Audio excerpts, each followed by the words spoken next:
കോട്ടയത്തേക്ക് വരുമ്പോൾ അവിടെയും 2 മരണം സ്ഥിരീകരിക്കപ്പെട്ടിരിക്കുന്നു. മഴക്കെടുതികൾ പലയിടത്തുനിന്നായി റിപ്പോർട്ട് ചെയ്യുന്നു. ഒപ്പം തന്നെ ഉരുൾപൊട്ടലിന്റെ വിവരങ്ങൾ കൂടി കോട്ടയത്ത് നിന്നുണ്ട്. താഴ്ന്ന പ്രദേശങ്ങൾ വെള്ളത്തിനടിയിലായി തുടങ്ങിയ വിവരങ്ങൾ കൂടിയാണ്. അവിടെ നിന്ന് ജ്യോതിഷ് മോഹൻ തയ്യാറാക്കിയ റിപ്പോർട്ടിലേക്ക്.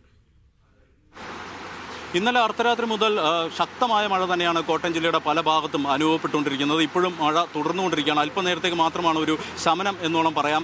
ഏതായാലും നിലവിൽ 4 ഇടങ്ങളിലാണ് കോട്ടയം ജില്ലയിൽ ഉരുൾപൊട്ടലുണ്ടായത്. അതിൽ ഏറ്റവും തീവ്രതയുള്ളത് ഈ പൂഞ്ഞാറിൽ പയ്യാനിത്തോട്ടത്ത് നടന്ന ഈ ഉരുൾപൊട്ടലാണ്. 2 പേരുടെ ജീവനാണ് ഇവിടെ വെച്ച് നഷ്ടമായത്. എങ്കിൽ പിന്നിൽ ഈ കാണാൻ ദൃശ്യങ്ങളിൽ ആ കുന്ന് അത് അപ്പാടെ ഇടിഞ്ഞ് താഴത്തേക്ക് പതിക്കുകയായിരുന്നു. ഈ പ്രദേശത്തുണ്ടായിരുന്ന ഒരു വീട്, ആ വീടിൻ്റെ മുകളിലേക്കാണ് ഈ മണ്ണും കല്ലുമെല്ലാം തന്നെ വന്ന് പതിച്ചത്.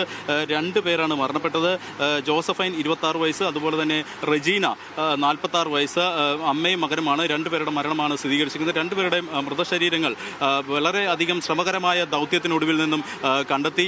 2 പേരുടെ മരണം സ്ഥിരീകരിച്ചിരുന്നു.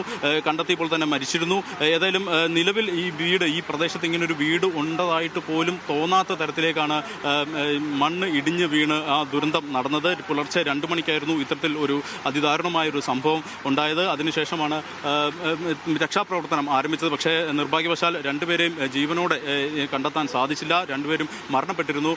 ഇവരുടെ റെജീനയുടെ ഭർത്താവായ ജോണി വീട്ടിലുണ്ടായിരുന്നില്ല. അദ്ദേഹം വേറൊരു വീട്ടിലായിരുന്നു കൊണ്ട് മാത്രം അദ്ദേഹത്തിന് ജീവൻ രക്ഷപ്പെട്ടു. ഏതായാലും 2 പേരാണ് ഇപ്പോൾ ഈ പൂഞ്ഞാറിലെ ഉരുൾപൊട്ടലിൽ മരണപ്പെട്ടിരിക്കുന്നത്.